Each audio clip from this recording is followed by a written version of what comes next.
All right, let's do this, shall we?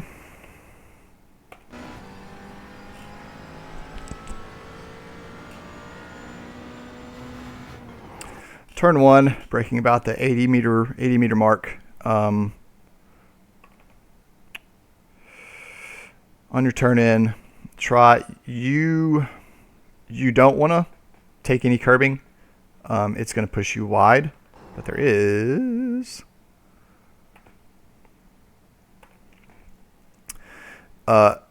a little bit of banking here that'll help rotate the car. You can take some curbing. I do here. Very little curbing I take. But if you do take too much curbing, it's going to push you wide here and compromise your exit. And since it is a long straight, exit is key. Exit is key anywhere, but on a long straight specifically. If you get pushed too wide, you can be pushed too wide out here. I'm already near track limits. I mean, you can go wide all the way out here and be okay. But if you're too far out, it can kind of get the car unsettled. You could possibly spin or just have the car jump around and have to lift a little bit and go back to power, or just lose momentum coming out. So really ideally, kiss the apex, grab the curbing and just go.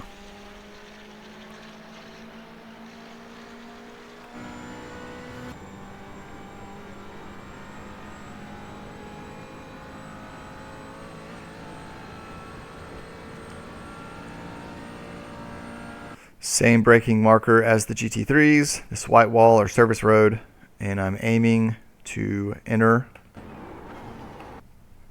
and be back to power about right here. I'm going to be back to full power probably around this point.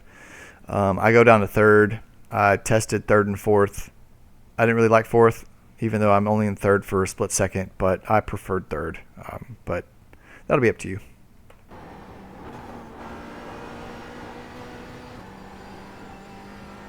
The Mclaren likes the high gears anyways, so I figured third would be better to carry just a little bit more momentum up. But I am pretty much back to full power. Like Odell said in his video, he's seeing these bushes, partial throttle and full throttle here. I'm pretty much the same, back to full throttle to carry as much momentum up and out.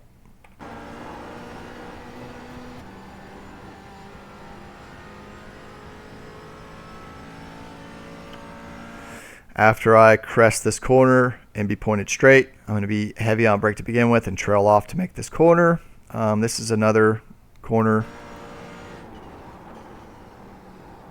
where is second right, is third right, I don't know. I felt like, because you literally are only in second here for a split second. But I felt like whenever I got to third, I just felt like it was laggy. That could just be me.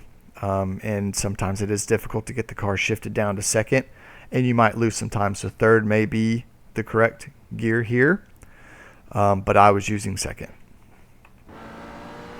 And with the Mclaren, since it is a low torquey car, you need to be to power, especially since this is an uphill. You need to be to full power as soon as you can.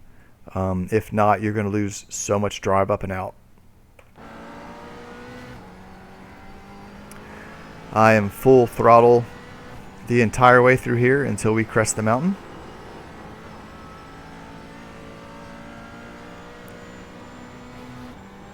Use the compression that you're going to receive right here to help get the car pointed and rotated. It's going to be a timing thing. Let's see when I make my... So probably around the H right here. Compression, rotate, maybe a little bit after, but yeah, just full throttle, hold it through. Here, if you're going to use any of this curbing, use just this initial part. If you try to hug the wall and then turn in, when you make your turn in, you're going to lose grip because you're bouncing from the rumble strip to the pavement. You're going to go wide. So if you're going to use any of this curbing at all, make sure it is only this initial bite. I use it here. I don't know how much I use. Yeah, just that initial bite. But I'm doing a slight lift. And I think I do tap the brake slightly. Yeah, a little love tap on the brake because I was going to be pushing out wide. The downhill, most crucial, just from here all the way to Forest Elbow is the biggest time loser, especially in the GT4s because the aero isn't as great as the GT3, so it's a wild ride, you know, like a bucking bronco or something. But what I do, I'll get the car pointed straight. Then I'll go heavy to brake. I don't want to brake this direction. I want to have the car pointed more this direction when I go heavy on brakes. Because I don't want to push in this grass at all. If you get in that grass, you're probably going to lock up one wheel and you're going to spin. If you hit this curbing in a weird way, that can also happen. So that's why I'm releasing the brakes, heavy on brakes, releasing, still keeping some, but releasing on the curbing and then back to heavy braking for the rest of my braking zone. Hugging this inside wall, jolting, just like cranking that wheel to get the car as close to this wall as possible. We'll watch it through and then we'll go back from start to finish.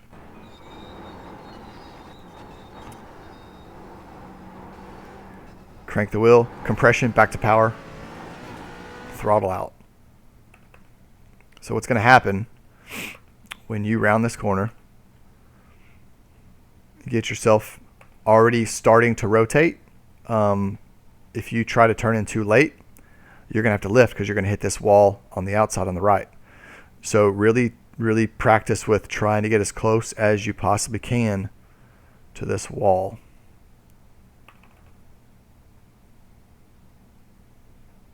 I mean, I'm pretty close. And when you get this compression, it's gonna help the car rotate, but at the same time, you'll watch right here, the car bounces a lot. And on a car like the Mclaren, if the car's bouncing, it's not turning. So you'll see I have to actually do a slight lift in order to not tag this wall right here. But you'll see the car is just bouncing all over the place, and that's not allowing the car to rotate. So I do a slight lift, back to full power once it's settled. I hit that curbing, and it does make the car bounce more, but it actually helped me there because it put some rotation on the car. Now, I have hit this curbing and pushed too wide. Now, I think that might have been on colder tires because I think that was like lap 2. The tires weren't completely warm for a full hot lap, but it did push me wide. So just take note of that, that curb can push you wide. And force elbow, you know, initial heavy pressure at the top, and as you start to go down the hill, bleed off. I'll bleed off all the way to your apex, and I'm back to full power, like around here, I think. Yeah, full power. And then just carry that momentum all the way out. And this is where I lost time because I broke too early, and I will show you in my brake trace what happened because of that.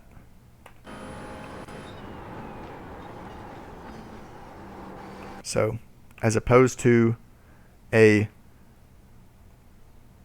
peak pressure, slow bleed off all the way to the apex, what you see is a peak pressure, bleed off, and then a hold.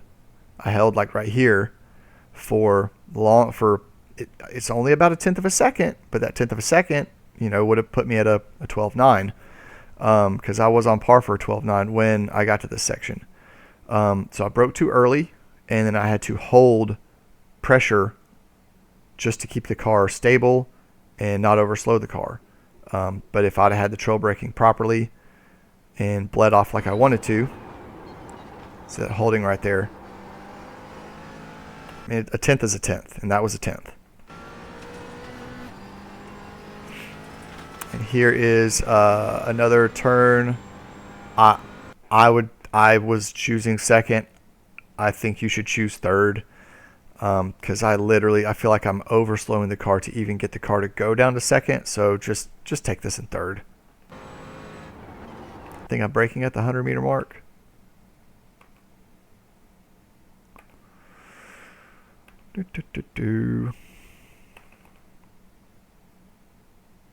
Yeah, just after the 100-meter mark. Probably in your cockpit view, probably just at that 100-meter mark. See, I'm not even in second long enough for it to matter, so I would probably just stick to third. It's 12:13:08. Car. This is a good car around the track.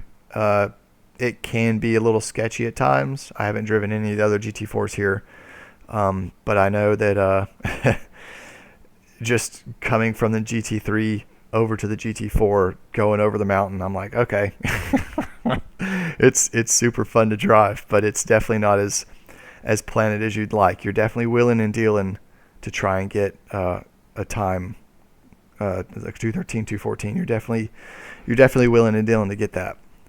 But that is a guide for Bathurst.